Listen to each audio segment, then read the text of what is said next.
बिस्मिल्लाहिर्रहमानिर्रहीम। लाइक रौशा। आज का हमारा जो टॉपिक है वो करियर काउंसलिंग के हवाले से है। जब हमारे पास स्टूडेंट्स मैट्रिक क्लियर करते हैं तो आम रूटीन की तरह इस साल भी कुछ लड़के मेरे पास आए और उन्होंने कहा कि सर हमें एडवाइस दें कि हम मेडिकल में एडमिशन लें या इंजीनियरिंग में। देखें, मैं हमेशा ऐसे स्टूडेंट को कहता हूँ कि आपका खुद का शौक़ क्या है।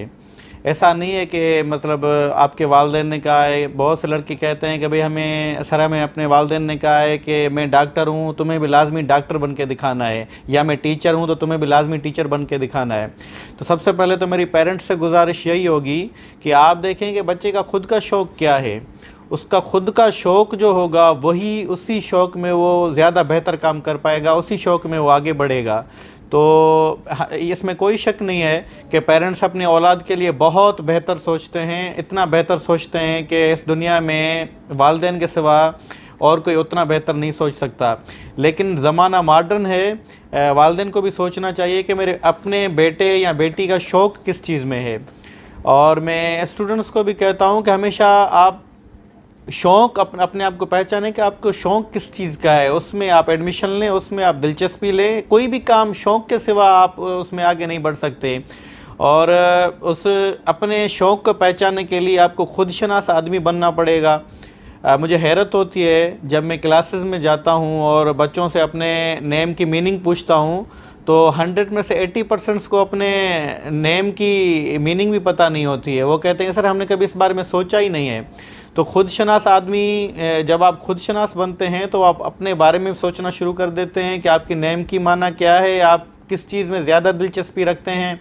बहरहाल अगर किसी को पता नहीं चलता कि मेरा शौक़ क्या है तो मैं आपको 3-4 इसकी निशानियां बताता हूं जिसमें आपको पता लग जाएगा कि आप किस चीज़ में इंटरेस्ट रखते हैं, कौन से सब्जेक्ट में इंटरेस्ट रखते हैं। देखिए, पहली निशानी ये है कि आपको टाइम का पता नहीं चलेगा।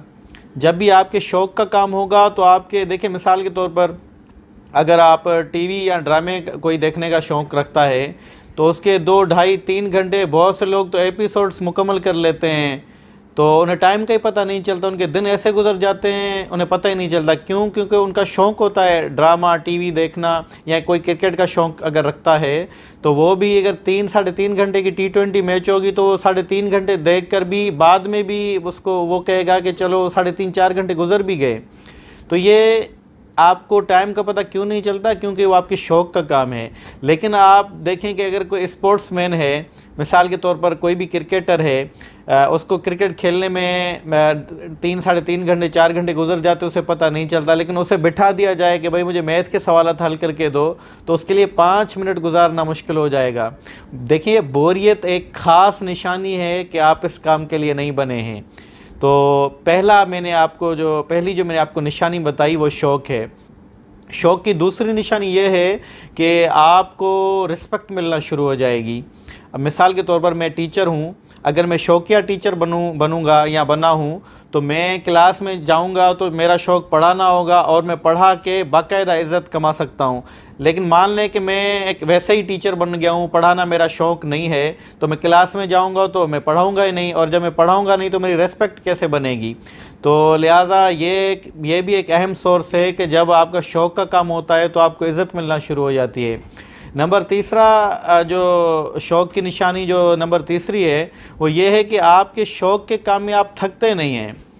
आप करते ही जाते हैं। एक मज़दूर देखें शाम तक काम करता है वो थक जाता है, लेकिन जब वो शौक़ का काम होगा, माइकल एंजेलो की मिसाल देते हैं कि वो मुजस्समे बनाता था और वो इतने शौक़ से मुजस्समे बनाता था कि 15-15 दिन लगातार वो इस चीज़ में लगा रहता था, और 15 दिन बाद जब शूज़ उतारता था तो उसके पैरों की खाल भी कई मरतबा जो है वो शूज़ के साथ निकल आती थी।